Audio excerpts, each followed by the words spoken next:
Alright, we ate some dinner, and now we're going to continue our shitload of prep that we're trying to do. Okay. I said I was going to do 4 hours, but my wife's home from work, and while I was inhaling my dinner, they were like, hey, what about Final Fantasy 16? Because we didn't get to play any Final Fantasy 16 while we're on vacation, so we're in Final Fantasy 16 withdrawal. Anyways, so I'm probably going to go till 9, and then we'll stop. Which is pretty close to 4 hours.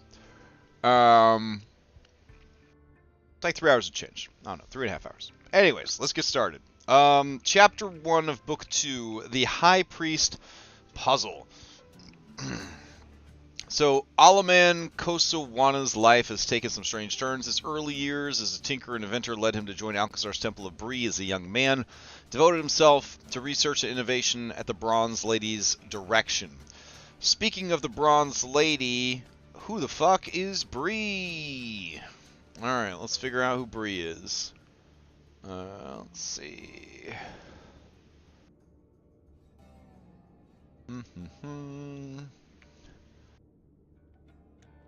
Breite, Bright,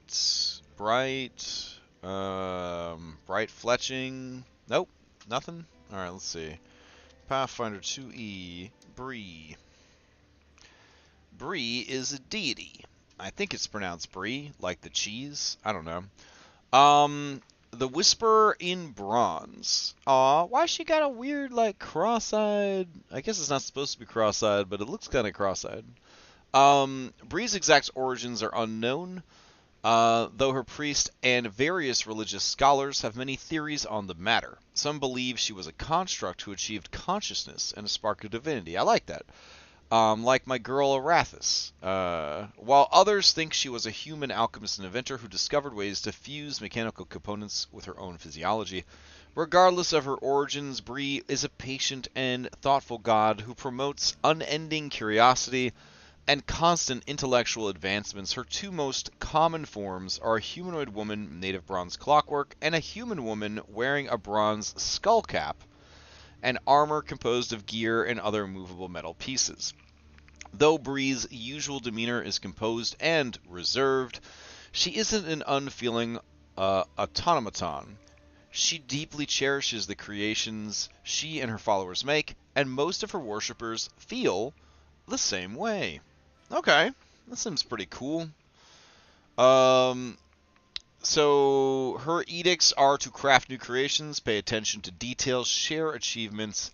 Her anathema, anathema, I think is how it's pronounced, carelessly destroy others' creations or research, enslave intelligent constructs, oh my, abuse constructs, refuse to acknowledge or learn from mistakes, areas of concern, clockwork, invention, and time, and anybody with neutral in their alignment, but, you know, alignment's bullshit, so it's whatever.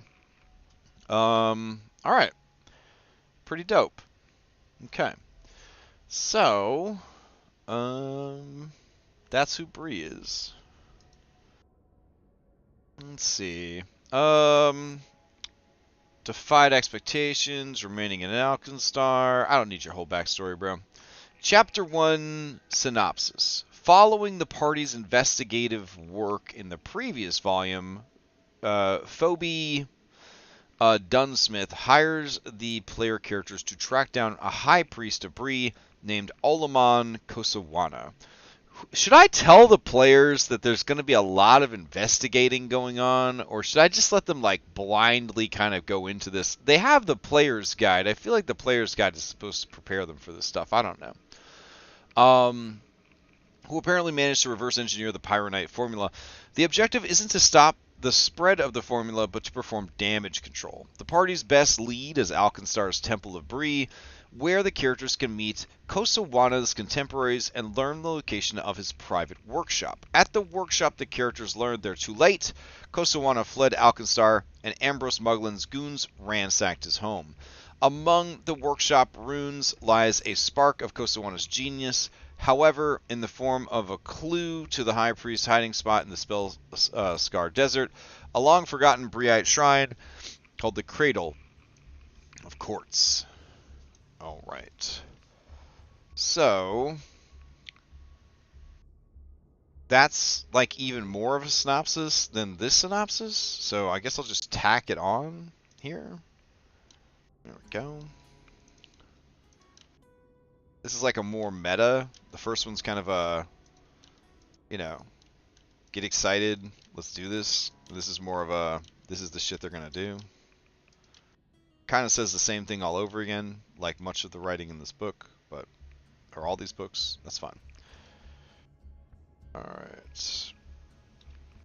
Let's see. The conspiracy. The heretical teachings of the asynchronous archives continue to resonate with Kosawana's fruitful imaginings. What is the asynchronous archives? That sounds spicy.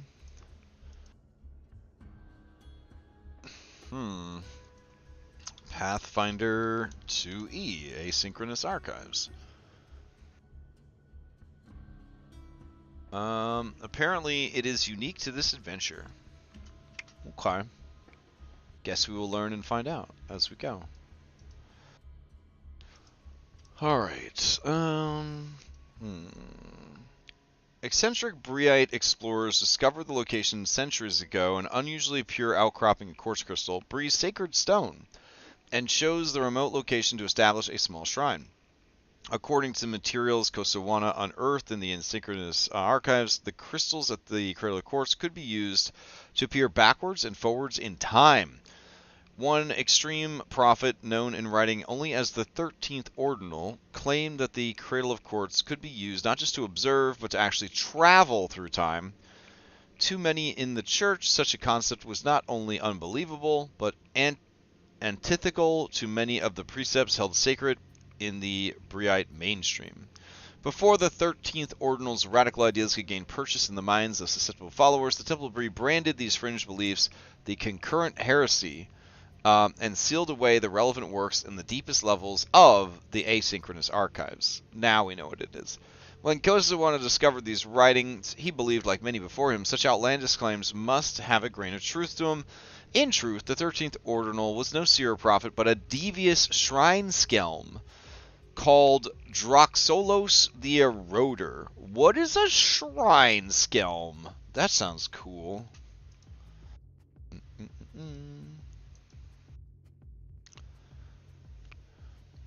A shrine skelm. The unquestioned authority that a priest wields with influence over even the most intimate details of a congregation's lives is the ultimate prize for a shrine skelm.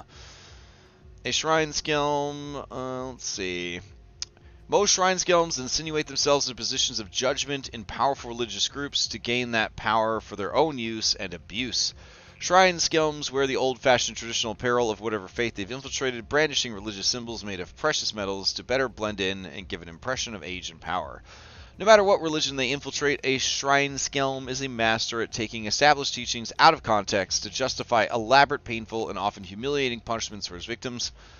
He usually targets people with the audacity to question his positions and teachings, but also relentlessly harasses anyone he envies. Shrine skelms are skilled listeners, especially in settings like group prayer, where they can learn worshippers' fears and hopes. They exploit whatever information they learn for their own prestige and power, but they also watch for jealousy and the seeds of rage that could be nurtured to make a new skelm. Oh. They can even intercept sincere prayers and steal their effects for themselves, and they command several spells to manipulate and control their unwitting, vulnerable victims. Wow, good thing that religions in real life don't have to worry about stuff like this. That'd be terrible. I dig it. Okay. So, let's see. Droxolos the Eroder. Driven by the desire to undermine the Temple of Brie and Alkenstar for his own amusement, Droxolos created the concurrent heresy from whole cloth. Not content to merely warp the minds and hearts of the Briites, Droxolos led his devotees on a secret pilgrimage to the Cradle of Quartz in 4688. And they all died! And they turned into mutant zombie ghosts! Maybe. While the 13th Ordinal's texts are based on fantasy, cosmic powers exist that take seriously any attempts to abuse the sanctity of time. Good for them. Imagined or real. To many of these powers, the veracity of such ambitions is irrelevant. Any who attempt to subvert the laws of nature deserve to be punished for their crimes. When Droxolos and his flock arrived there and began their futile experiments, they drew the attention of a Hound of Tyndalos. I gotta know what a Hound of Tyndalos is. Hold on. It's like I'm in another universe. Hey, I saw your picture earlier. Hound of Tyndalos. Lean and athirst. What the fuck? Alright. What does athirst mean?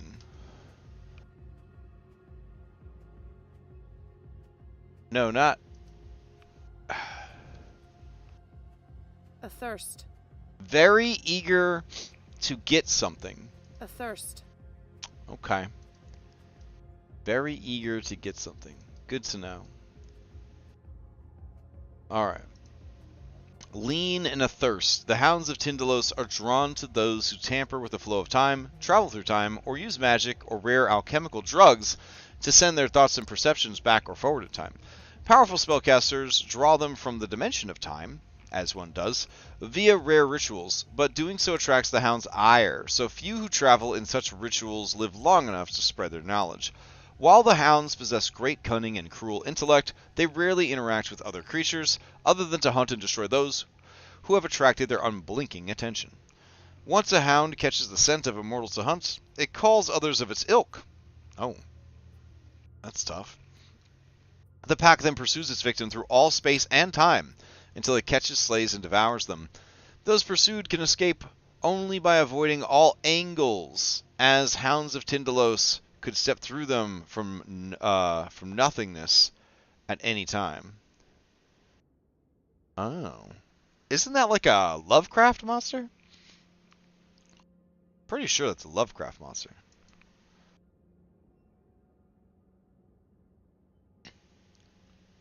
Yeah. The Hounds of Tyndalos are fictional creatures created by Frank Belknap Long and later incorporated into the Cthulhu's mythos when it was codified by August Derleth. They first appeared in Long's short story The Hounds of Tyndalos, first published in the March 1929 issue Weird Tales. Lovecraft mentions the creatures in his short story The Whisperer in the Darkness in 1931. Okay, that's fun. Alright, neat.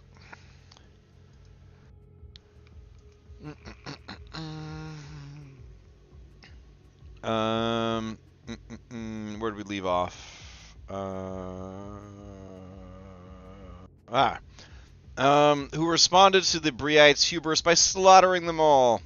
In a single night of terror, the monster cut down the concurrent heretics and ended their meddling. Those few pilgrims who traveled to the Cradle of Quartz afterwards and returned alive told tales of bloodless wounds and claws of smoke that rent both flesh and space itself. In the aftermath of the massacre, the Temple of Bree removed all references to the Cradle of Quartz and transferred related documents to the asynchronous archives. The Temple issued new edition of Bree's holiest text, Logic of Design, and recalled the previous version as is customary practice for Breeite doctrines. The orthodox elements of the Temple of Bree kept the Cradle of Quartz location a secret. Well, you got a Cthulhu monster there. You should probably do that. Alright. Recent events. With his new life as a tinkerer, maker of clockwork devices.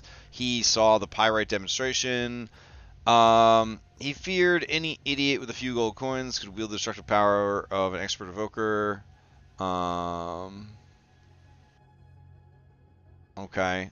So why would he develop it then?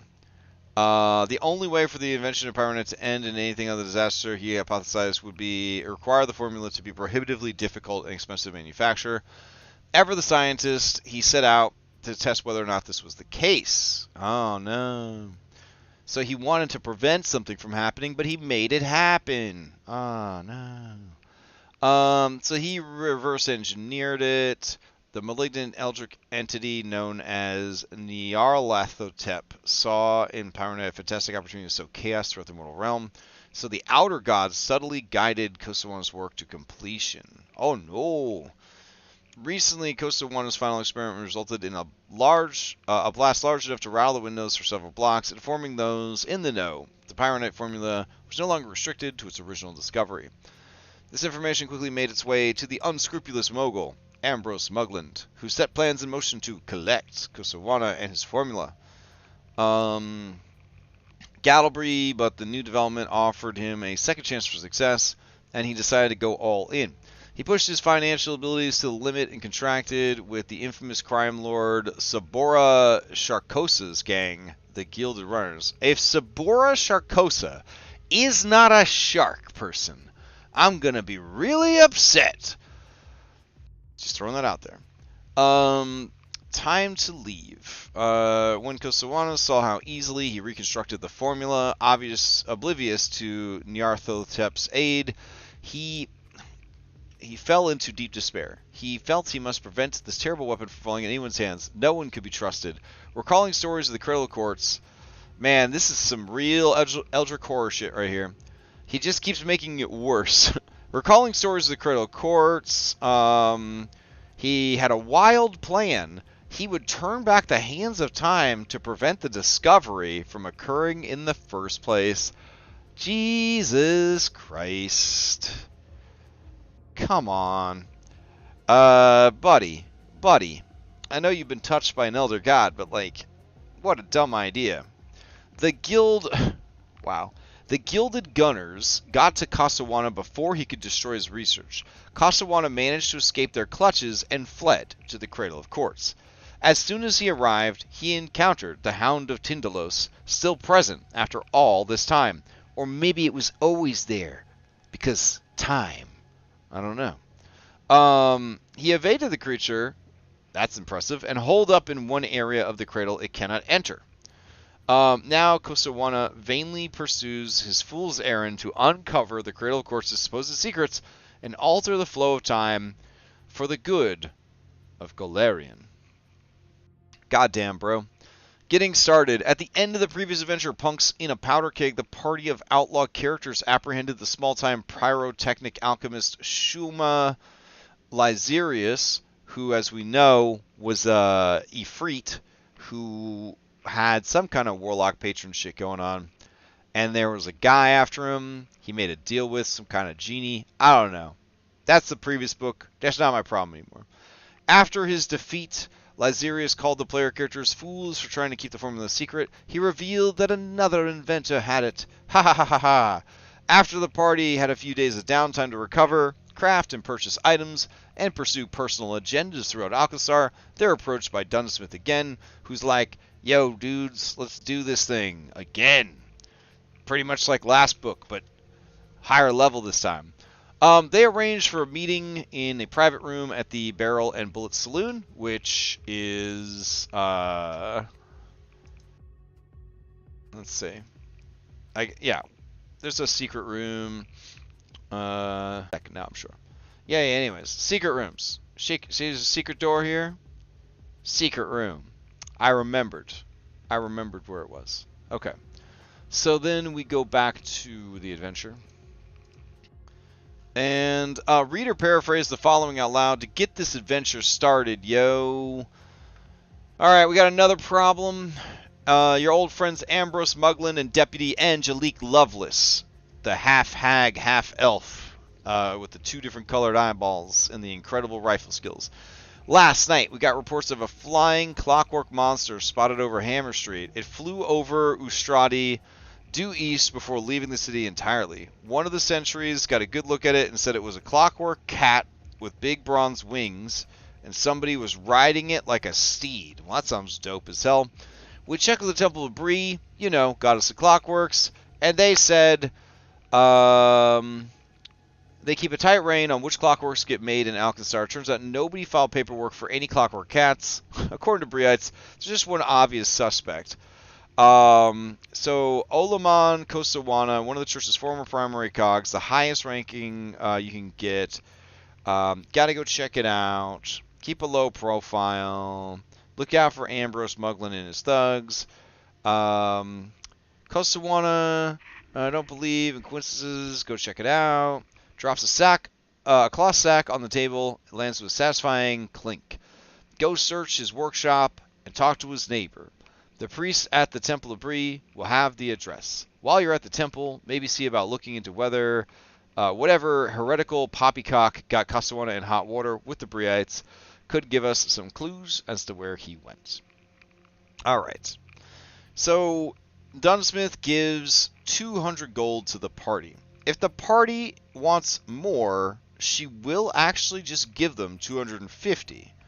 If they want even more, she tells them to go fuck themselves. I would actually have them roll one of those checks to, like, you know, like Pathfinder has like checks to influence NPCs. So I'd probably actually require a check. I wouldn't just give them the extra 50 just because they asked for it. Let's see. Finding Costawana. Alright. They want you to go to the temple first to get his address. Railroading. Find out why he was banned. Dunsmith has arranged for them to meet with tertiary cog Mintakis, a formal priestess who often deals with the public affairs.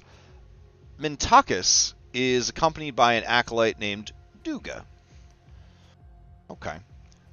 Bree's Faith, we already read all that. We know what we're doing. Large leather-bound book called The Logic of Design. Blah, blah, blah. These are questions that your party might ask and answers that they should probably give to those questions. Works out. Oh, it's a lot of questions. Okay. There's a picture of the Bible. The asynchronous archives. The player characters might learn about the asynchronous archives by befriending Mintakis, see above, or by pursuing Kosawana's copy of Logic of Design. Either way, they'll need to research the archives to fully understand how Costawana left in his workshop. To fully understand the clues that Costawana left in his workshop. Researching the subsystem. Oh my god. To determine what information the characters glean while researching the asynchronous archives. Use the research subsystem and the asynchronous archives library stat block on page 10. What? Where? Stat block? Page 10? I'm on page 10. 7, 8, 9. Oh. Wait. The book has stats? What? What the fuck? For oh my god. For full rules on the research subsystem. Okay. Let me see if I have the Game Master's Guide. Hold on. I don't really want to buy the Game Master's Guide.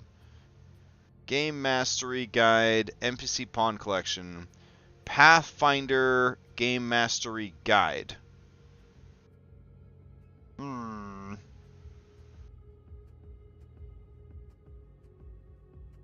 It says, you're not allowed to have this. We've logged you out of your account. How dare you try to steal stuff that we give away for free? Paizo. Never change. They're like, we don't plan on it. This XML doesn't have any files. Listen. I swear to God I bought this book. Problems downloading a file? Click here. We will make you a new personalized Game Master's Guide. That's great. I want to look at the real book, Dom.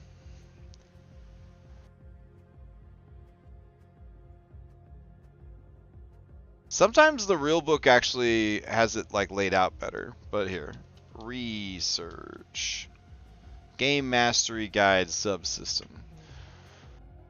For fuck's sake. Alright, when the PCs are trying to discover important information while challenged by a time limit or other interesting twist, the research subsystem is just the right thing to lend their efforts more urgency and weight.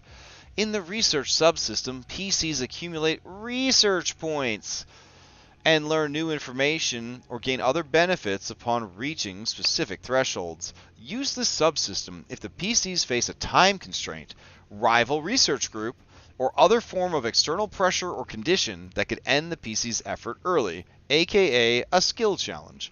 Otherwise, you can simply use the rules in the core rulebooks, since the PCs are free to keep rolling until they uncover everything there is to find. I hate that. In this subsystem, time passes in rounds, spanning several hours to a day of research. Each round, the characters use their research exploration activity to gain research points, RP. As time passes and the party earns more RP, they gain knowledge and rewards, but also might face consequences or events.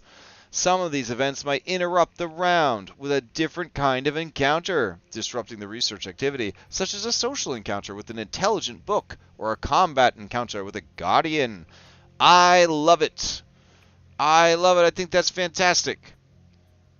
All right. I would like my Dungeon Master's Guide, though. Give it to me. Are you still personalizing it? I want my file. Give it to me.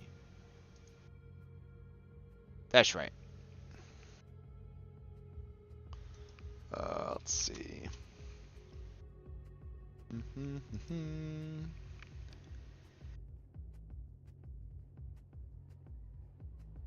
Hey, buddy. I am trying to learn as much about this system as possible. So I am going to go all in for this bullshit. Game... Is Game Mastery one word? I guess it is. Game Mastery Guide. PF2E. Enter. Copy. Put it into my Alkenstar folder. Paste. Okay. Open. Ooh, that's a pretty picture. I mean, I've totally read this little book. I don't know what I'm talking about. Anyways, it's fine. Research, page 154. Oh, man. Look at this guy's got too many books, buddy. Hey, gonna hurt your back. Got too many books, you silly goose. Okay. So, you perform the research action. You comb through information to learn more about the topic at hand. Choose your research option. Section of a library or other division depending on the form of research, and attempt a skill check. The skills to use in the DC depend on the choice that you make. Alright. If you critically succeed, you get 2 RP. If you succeed, you get 1 RP. If you critically fail, you make a false discovery and you lose an RP, you big dummy. Building a library. Library is a general term. You just go and you get shit together. That sounds good. PCs need to know to decide how to handle, for example, give the PCs 3 different research topics to study, each using different skills and providing different rewards. The library might have several rooms or sections with different challenges to research, allowing you to reward PCs with skills that aren't typically associated with research. Oh. Perhaps the books on aeromancy are all flying above the top shelves, and you need an athletics check to climb up and get them. Skill challenges. Choosing thresholds. Once you've decided what your library looks like and how the library and research options are structured, it's time to set the research thresholds for each topic. Cool. Library stat block. This is what a library stat block would look like. This is your rewards for and things that happen when you get to different spots, just like in the adventure. Aren't you glad that we went and opened the book? That's great. Yeah, encounters inside of counters, like little nesting dolls. It's really cool. Let's see. The Asynchronous Archives is a level 4 library. It's a divine keyword library. Logic of Design, Revision History, a series of outdated versions of Bree's holy text, including redacted articles and unorthodox treaties. Maximum RP you can gain from this is 10. There's a snippet here called The Apprenticeship of Bronze. At the eastern end of Tentacle Canyon in the Spellstar Desert, 180 miles from Cloud Reaver Keep, on a bearing of north 95 degree east, is a spherical geode of alchemist exactly 10 feet in diameter. Its shape is so perfect that it is doubtless deific in nature. Even time itself seems to bend around this flawless gem. This is the cradle of quartz. Like light reflecting off a single facet of a cut gem in a box of blackest silk, Bree reveals an aspect of her perfect design in the depths of even the most torturous wasteland. Nice. So the research checks are a DC 19 for academia lore. Notice that the DC is lower for lore skills. I'm into that. Bree lore, or yeah, Noma Miles can be happy. Library lore. Finally, redemption. DC 21 religion all purpose. DC 24 perception. That's a pretty high thing for perception. Most people, except like rogues, I think, are not really going to be that good at perception. An enormous hourglass filled with pure quartz sand that reflects mysterious visions throughout its glass. Okay. Cool. Research checks. Oh, these are the different parts of the library. So the logic of design, revision history is there, and then the sands of time is here. So there's two different things that you could fuck around with. So if you fuck around to find out with the sands of time, we're looking at Bree lore or fortune-telling lore. That's pretty neat. Occultism, and again with the perception. A character who uses perception for a research check must succeed at a DC 19 will save or be overwhelmed by visions of the past and the future. The creature becomes confused for 1 round, which means I guess they immediately attack 3 times the person next to them, which is kind of cool, but pointless. I don't think they're going to kill someone with 3 attacks. It's fun, but it doesn't really make a lot of sense.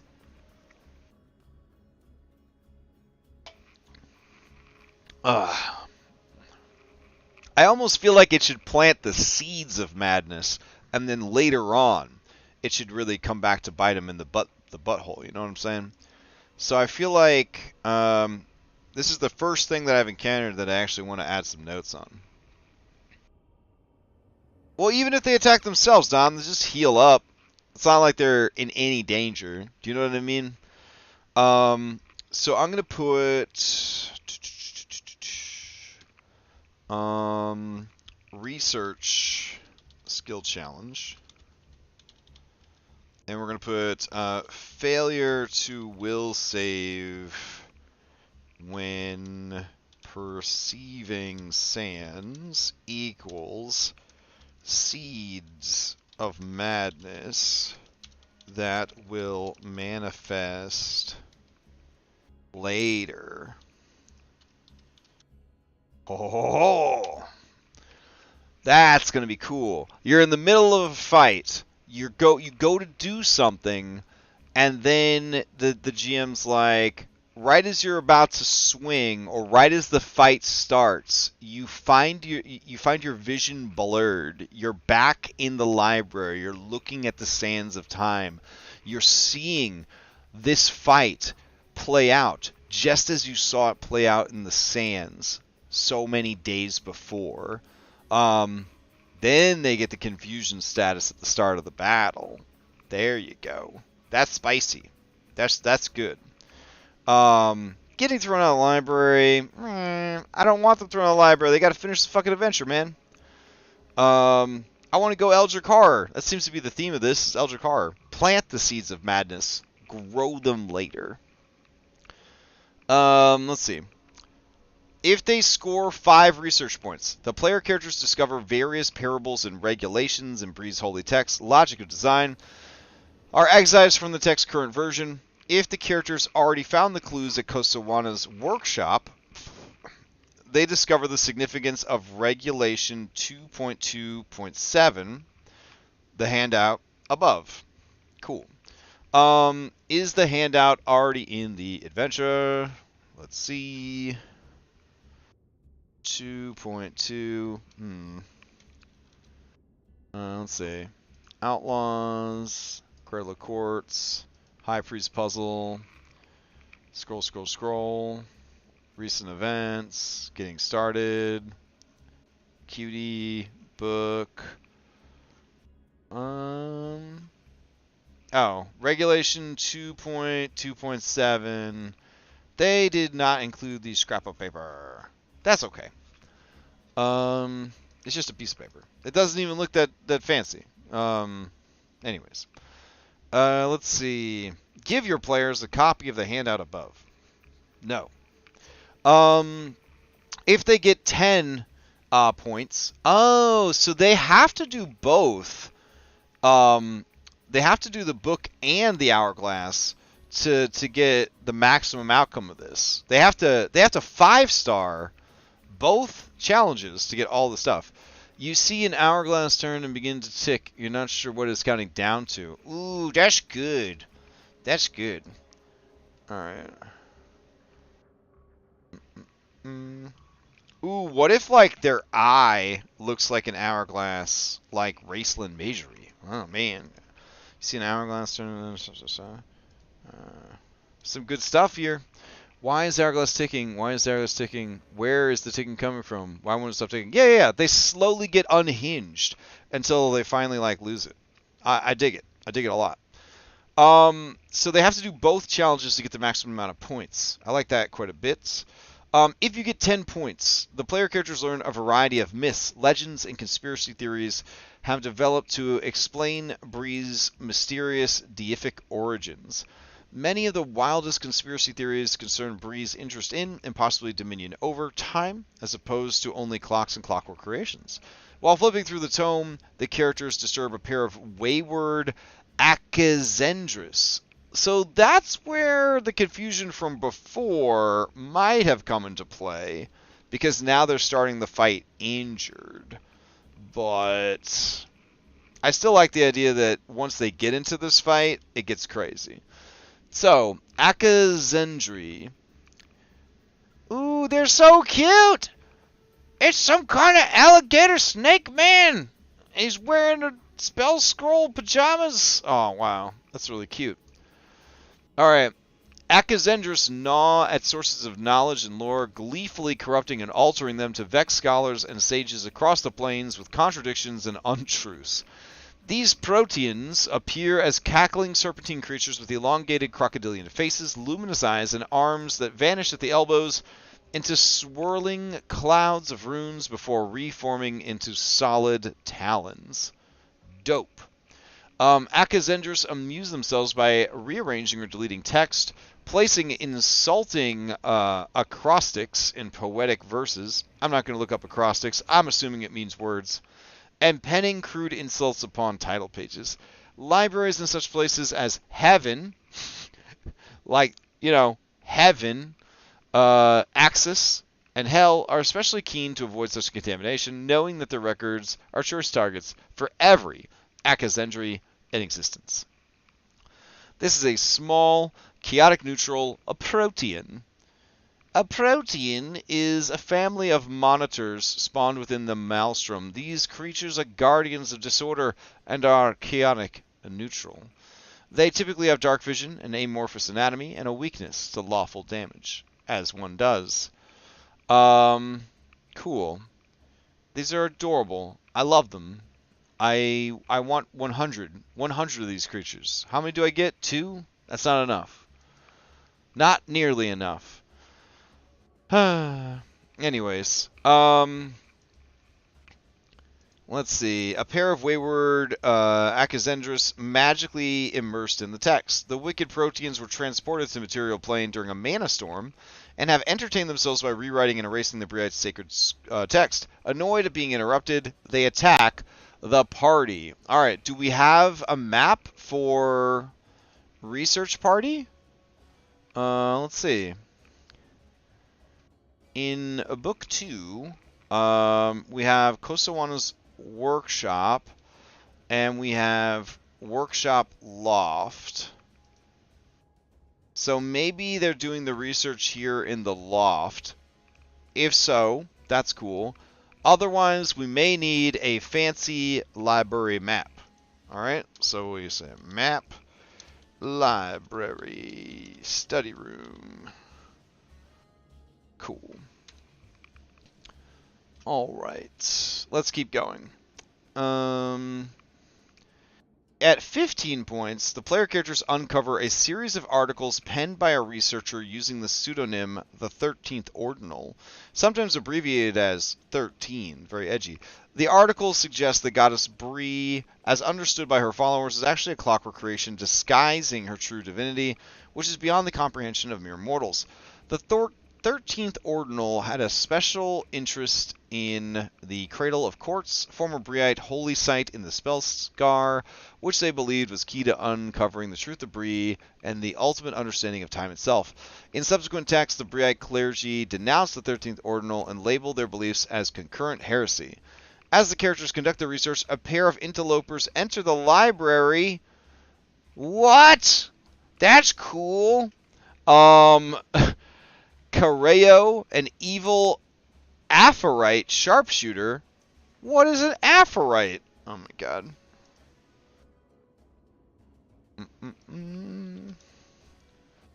Aphorites. A planar scion descended from a being of Axis, the plane of law. They are... What? Look at this guy. He got a mustache and everything. Okay. The denizens of the eternal city of Axis first forged Aphorites to serve as emissaries, agents, and facilitators, with one foot on the sublime, perfect order of the plane of law, and one in the messy, murky, and confusion muck of the prime material. In time, Aphorites spread across the length and breadth of Golarion. Today, they can be found in any corner of any land, and only a fraction still serve Axis directly. Aphorites, like all planar scions, so these are like Asimar, but lawful neutral. Oh, that's dope. Okay, man, this is fucking crazy. I love this. All right, let's see. Give the where's this asshole at? As the characters, blah blah blah. Give Careo some real guns. Okay. Who does he have with him? Sixusu, a sadistic Vishkanya infiltrator. I think I know what a Vishkanya is. I think we ran into one on Tuesday. Maybe not, though. From a distance, Vishkanyas share more than a passing resemblance to human. However, closer inspection reveals Ophidian eyes with gold or white coloring, a forked tongue, tiny smooth scales set in serpentine patterns across the skin.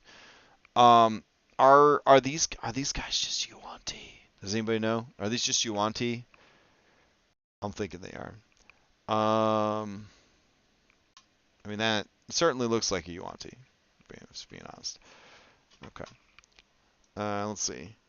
We need art for this dude and his snake lady friend. Because I don't think they're in the adventure, but we will check.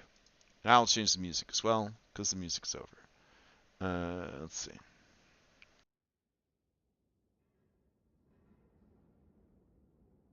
Alright. Let's see. Over here. What is this guy's name? Careo. Careo. Aw, they just gave you a regular ass character sheet, man. They done you dirty. Whatever. You dumb mustache. Who's the other person that you have with you?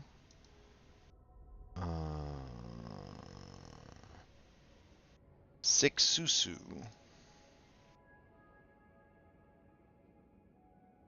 And Sixusu, same deal. Yeah, we'll get you guys custom pictures. We get custom art for you guys. We gotta take this to the next level. These guys show up during library time. You know they're badasses. All right.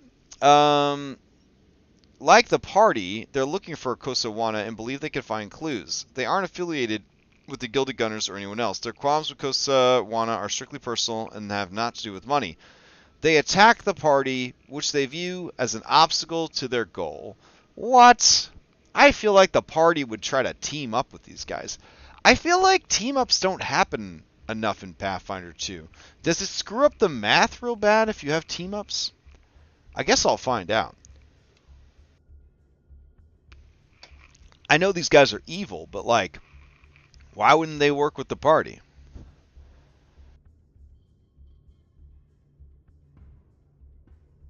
Oh, subtle snake people. So Yuanti. Got it. All right, cool. Thanks. Let's see. Player characters. All right, if they get to 20 research points, say 5-star this challenge. The player characters glimpse a vision of Harcourt the Fisher, the wandering Briite priest who discovered the Cradle of Quartz. This vision describes the Cradle of Quartz's supposed ability to alter the flow of time and includes a map to location. Goddamn. When the vision ends, one of the characters discovers a metronomic hammer inexplicably in their hands. Oh, what's a metronomic hammer do? That sounds pretty cool. Is that covered here? Probably not. Nope. All right. Let's look in the archives here. Cutie, cutie. Get rid of this guy. Okay.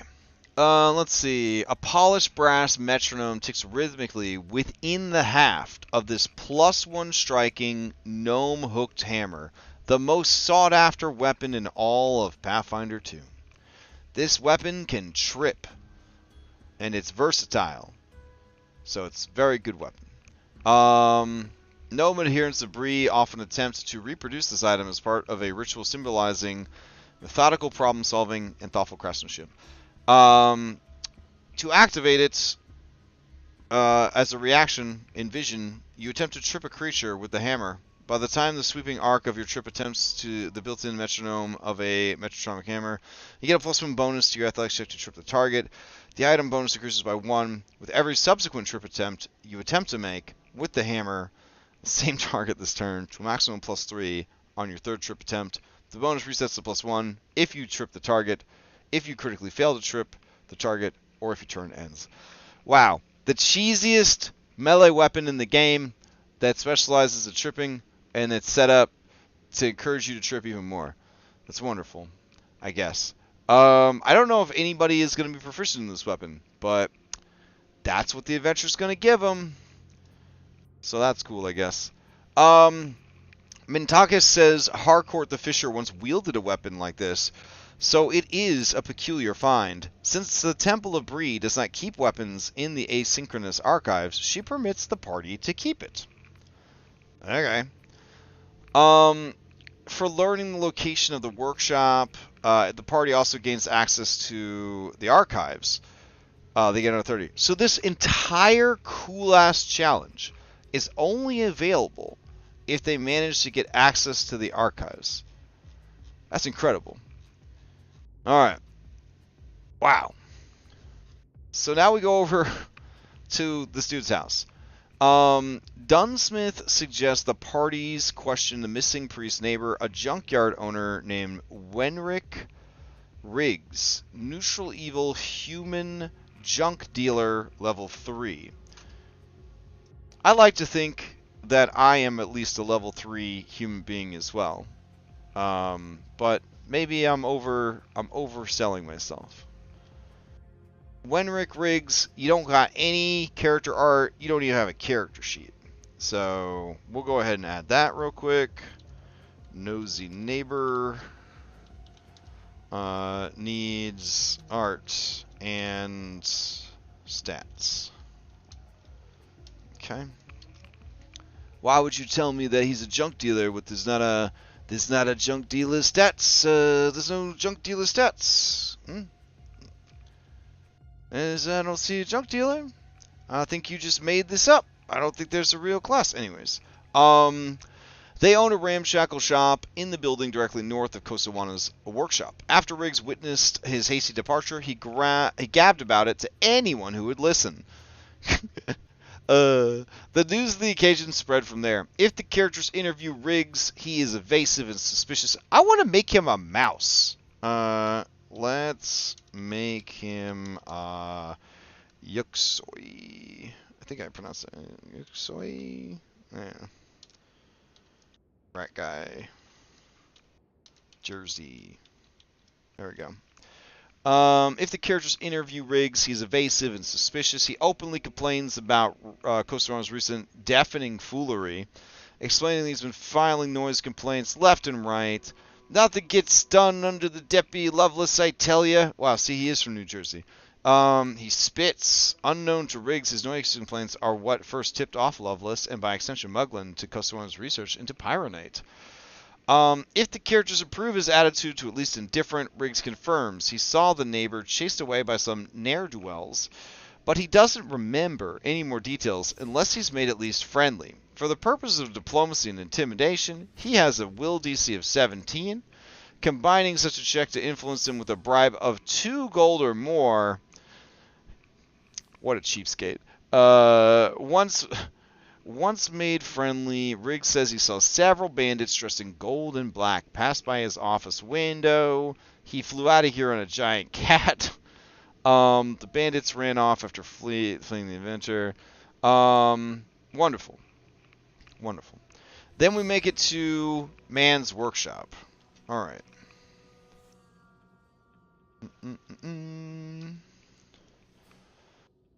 Alright. It's surrounded by dozens of similar buildings. The place is much larger than the inventor needed for his research. He hopes to eventually turn the place into a manufacturing and distributing hub for private line of clockwork assistants and soulbound constructs.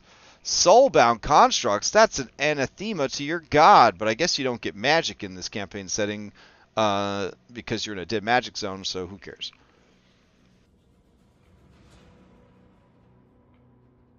Alright. The following locations, starting with Area 1, correspond to the map of his workshop on page 12. Okay, let's see what we got. Close the calendar. Alright, workshop. A1. A1. Here we go. We need an actor on the scene so that we can look around, tell what we're doing. Giant dragonfly will be our eyes on the ground. Alright, so, here we go. The offices, A1, A2, A3, have wooden inner walls, 10-foot ceilings, simple wooden doors, without locks. The main area, A4, 5, and 6, slightly below ground level.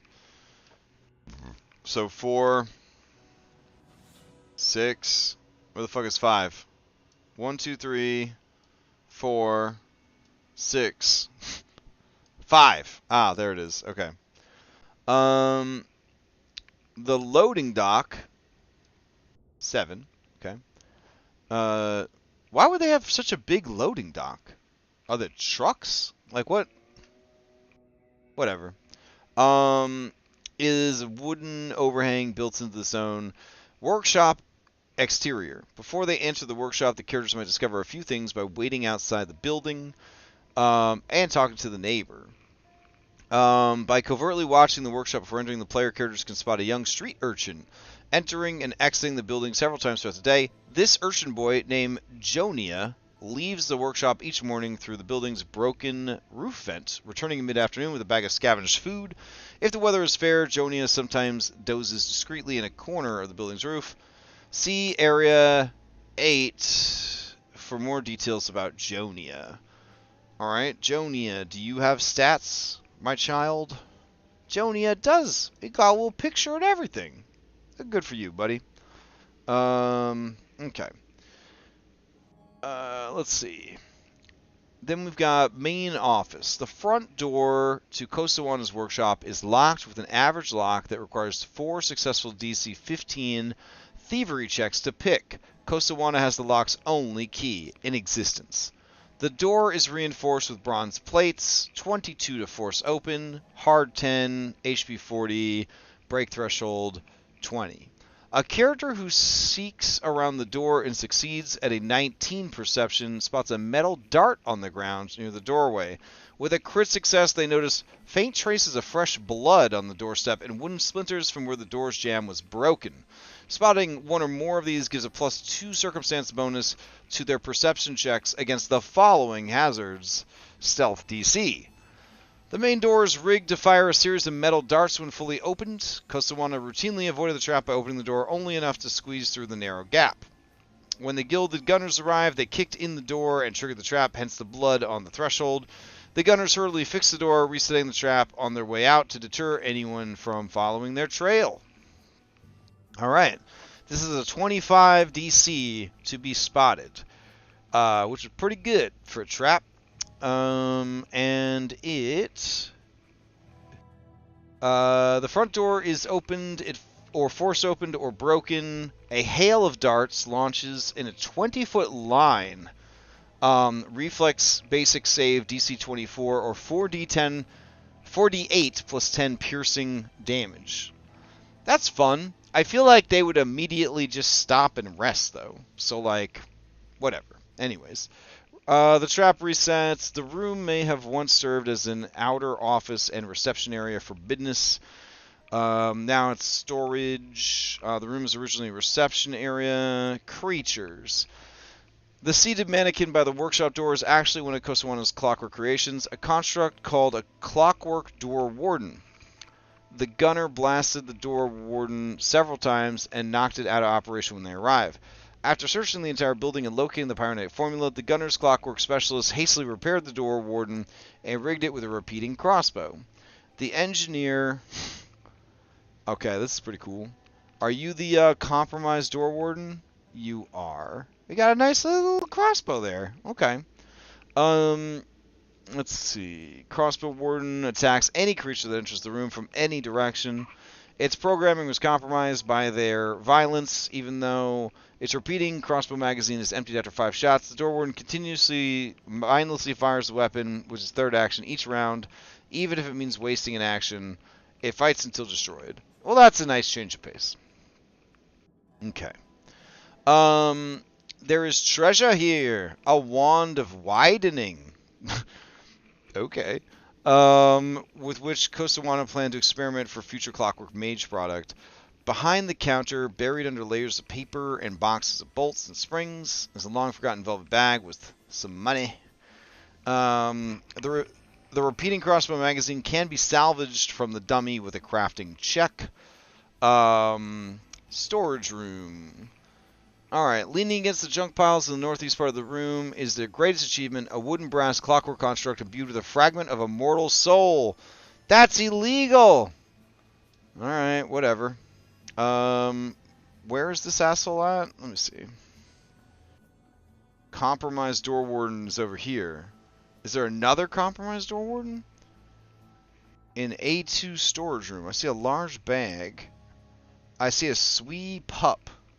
Is this the monster? Oh no, you put a baby in there? Oh man, this is fucked up. Aw, this guy was a bad guy. Alright, let's see. Costawana never named the construct, but it thinks of itself as Swee Pup. Oh. Since that's what Costawana yelled at it most often. Swee Pup. Aw. When the Gilded Gunners approached the front door, Sweep Up went to greet them. 'Cause sweep up, like he sweeps the floor, guys. Anyways. When he greeted the close range blast, oh no! Its lower half is splintered to tatters! This is heartbreaking. It's fucking heartbreaking. I love robots so much, I'm just dying inside. Sweep Up's initial attitude towards the character is unfriendly. It learned the hard way that strange visitors aren't always nice. If attacked, Sweep Up defends itself as best it can while politely requesting that they stop damaging it. Sweep Up's winding key is with Kosawana. Sweep Up will wind down in a few hours if with no way to wind it up is found. A character who spends 1 hour in his workshop succeeds in creating a new key that can wind him up. Sweep Up's existence is a difficult one. He's made of brass and steel, but remains sentient even when its clockwork body winds down, leaving it in a frightening liminal state between consciousness and sleep, more like paralysis than unconsciousness. Kosawana never considered the moral implications of binding a sentient soul to a clockwork creation when he envisioned a new line of sentient clockworks able to learn from their mistakes and devise solutions to unforeseen problems. Still, Sweep Up doesn't begrudge its creator, who it regards as his father and his best friend. Oh my god.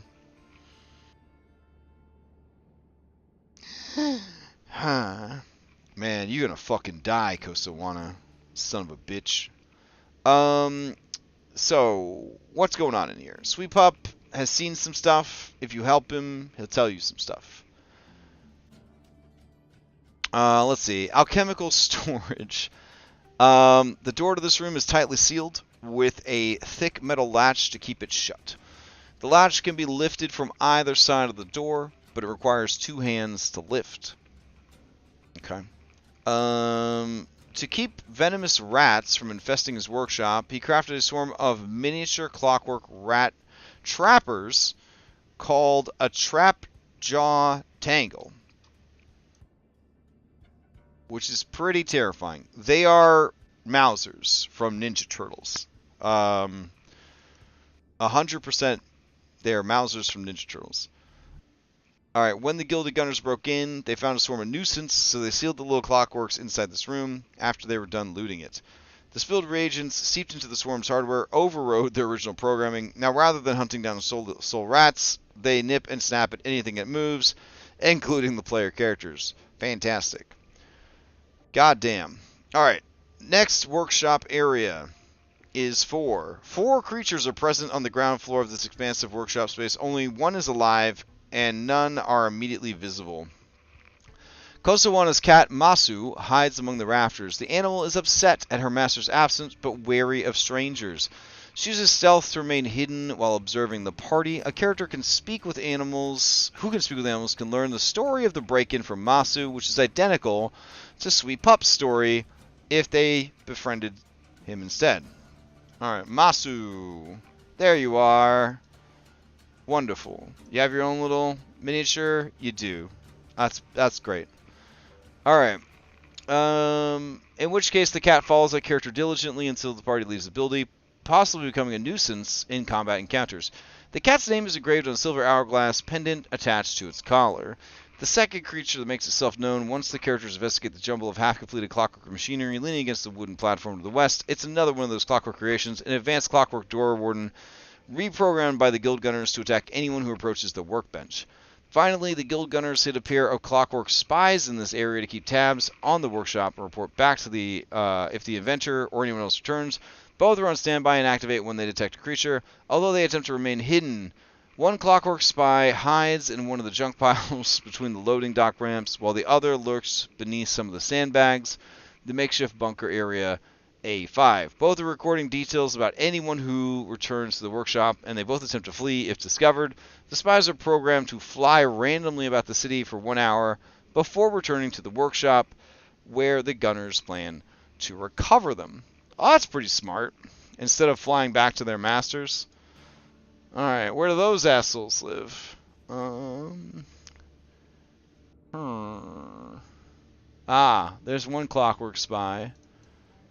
Oh, it's adorable. It's so cute. Let's see. Where's the other one?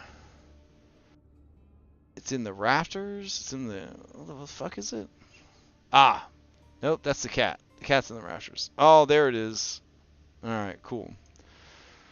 Wouldn't it be better off if they just pretended they weren't alive at all?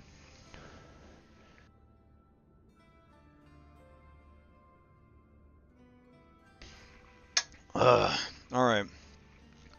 So far, so good. This is a pretty cool adventure so far. Let's see. Masu.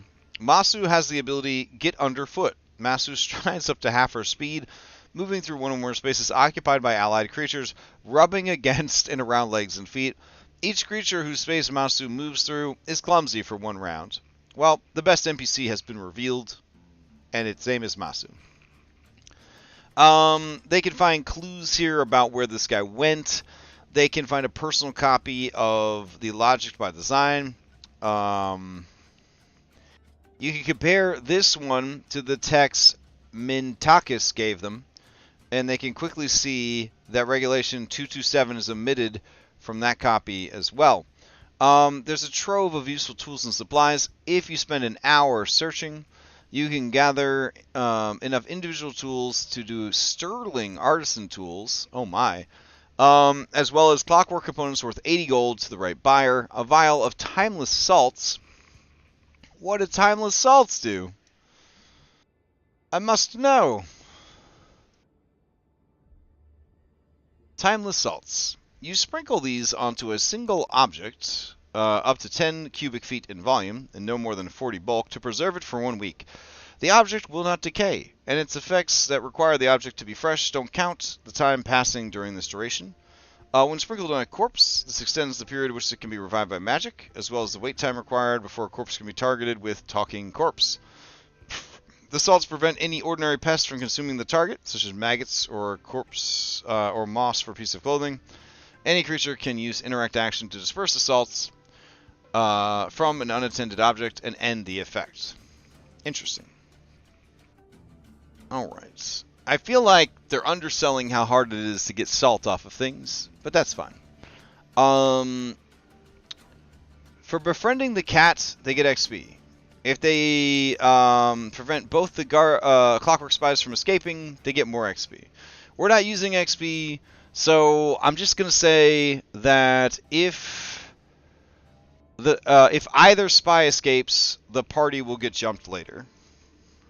If either spy escapes, party will get jumped, leaving workshop.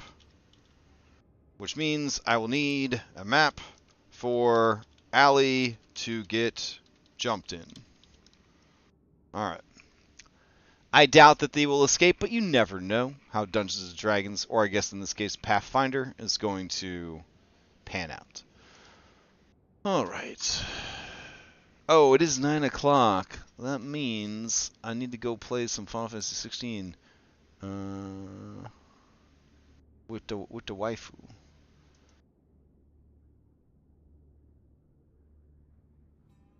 Let's see. How close to the end of this chapter are we?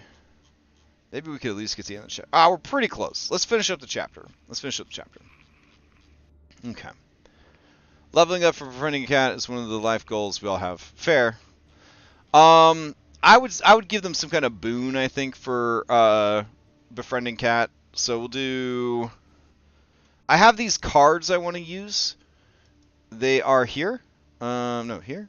They're called Hero Point deck. So I'm going to say that, Acts of Goodness get you the Hero Point deck. So befriending cat equals hero card draw. Befriending and repairing sweep up nets a hero card draw. Yeah, man. This is my DM inspiration, is this hero point deck I got right here. So I'm pretty excited about it. I also got this critical fumble deck, which is pretty spicy.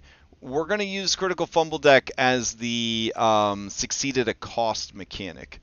So if you are within 1 of succeeding, you can succeed at a cost, but then you have to draw from the critical fumble deck, which is pretty fun, I think. We'll see. So let's see. Hires, blah, blah, blah. Alright, back to the adventure. Test bunker, blah, blah, blah. Alright, after dealing with the Guardians, befriending the remaining occupants or running them out, when the guild gunners burst into the building, he was in his workshop as usual, paranoid.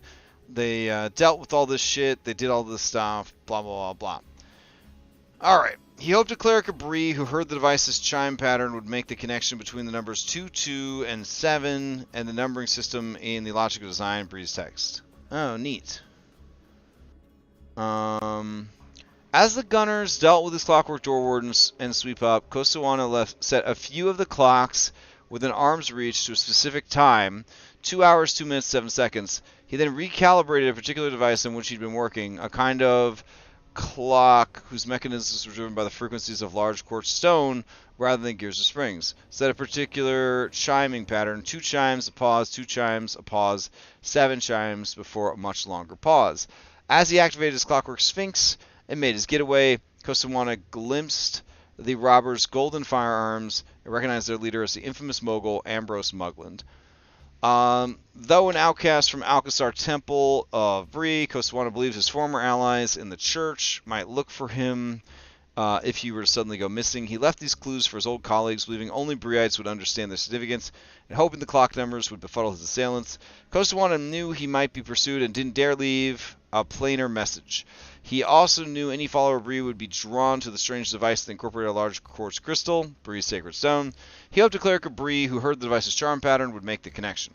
Player characters who examine the central workbench in Area 4 notice one item that stands out from the rest, a small dark wood box supporting an intricate clockwork device, a fine bronze springs and gears, set with a forearm-sized hexagonal quartz crystal. At its center, a series of tiny hammers and chimes are mounted along the top of the device, and a metal cylinder with a series of bumps on its surface rests a narrow thing. The clock has 13 ordinals instead of 12, a meaningful clue for those familiar with the heresy theories. The time shown on the quartz clock progresses at the same time as real time. However, if the device is touched, the metal cylinder begins to rotate. The hammers strike the chime's specific pattern. 2 chimes, 2 chimes, 7 chimes. This chiming occurs several times per minute, lasting for 1 hour after the creature touches the device. A character who succeeds at a DC 22 crafting or invention lore determines the device is a type of clock. God, you have to be that smart to know it's a clock? It was pretty obvious, a fucking clock, whatever. Although one that derives its motion and regulation from the large crystal at the center instead of the conventional movement of springs and gears. There's no apparent way to wind the clock, although it is running, but the time given makes no sense since the clock's face shows 13 hours instead of 12. A character who succeeds at Bree lore, mining lore, or crafting check to recall knowledge identifies the crystal is pure quartz. Sequence of numbers might seem random, but to a cleric of Bree, patterns of numbers alike are rarely meaningless. The many regulations and edicts of Bree's holy text are arranged in the same pattern of 3 numbers, the section number followed by a subsequent subsection and paragraph number. If the player characters already spoke to Mentakis at the Temple of Bree, they recall this pattern as familiar. Koswana is trying to draw attention to section 227, for the love of God. The character who succeeds at a DC 20 Bree lore or 25 religion recalls knowledge and knows that this is a redacted passage. The best way for the party to find the outdated version of Logic of Design is to research the documents back in the asynchronous archives. Once the characters access an old copy of Logic of Design, they can locate the passage Koswana is pointing them towards. If you haven't already done so, give your players a copy of the handout. The implication of this passage is clear. Koswana must have fled to the Cradle of Quartz. Choo-choo, hop on the fucking train. Spies everywhere. If the Clockwork spies an area for record the party at the workshop and deliver their reports. Hey, that's what I said. Okay. Muglin quickly identifies the individuals involved, leaning on Kosawana's neighbor, Wenric Riggs, Mentakis' acolyte Duga at the temple, and any other witnesses. The day after the Clockwork Spies report, Muglin sends a team of gilded gunners to exterminate the characters. Muglin doesn't know his enemies reside in the Barrel and Bullet Saloon, so the attack occurs somewhere else while the party is in public, such as outside the Temple of Bree or on the streets. If the Clockwork Spies escape, run this encounter the evening or morning after the party leaves Kosawana's workshop. 3 low-ranking gilded gunners step up from alleyways surround the characters. They rely on their pistols to send their message. If forced into melee, they feint to put their foes off balance and capitalize with their sneak attack ability. The goons fight until reduced to 20 hit points, or until one remains conscious, at which point they flee. I'm going to be honest, in this campaign, with guns and fighters and gunslingers, you're all going to die in like one fucking hit. Because these crits are not going to be a joke. They say stuff like, quit snooping around to the priest affairs if you know what's good for you, and things like that. Overall, these guys ain't great. But it is what it is. Chapter 2, Book 2, Searching the Spell Scar, will have to wait for next week's prep. Alright. Thank you everybody who hung out for 4 fucking hours of prep. I'm going to go hang out, place of Final Fantasy 16. And tomorrow night we got Abomination Vaults and Cyberpunk. Wednesday night we're going to be playing Sea of Thieves. There's a new Monkey Island expansion we're going to check out. Thursday we got Curse of Strahd. Nightfall continuing after a week off. Friday we're going to do a vodcast. There's also Rime of the Frost Maiden.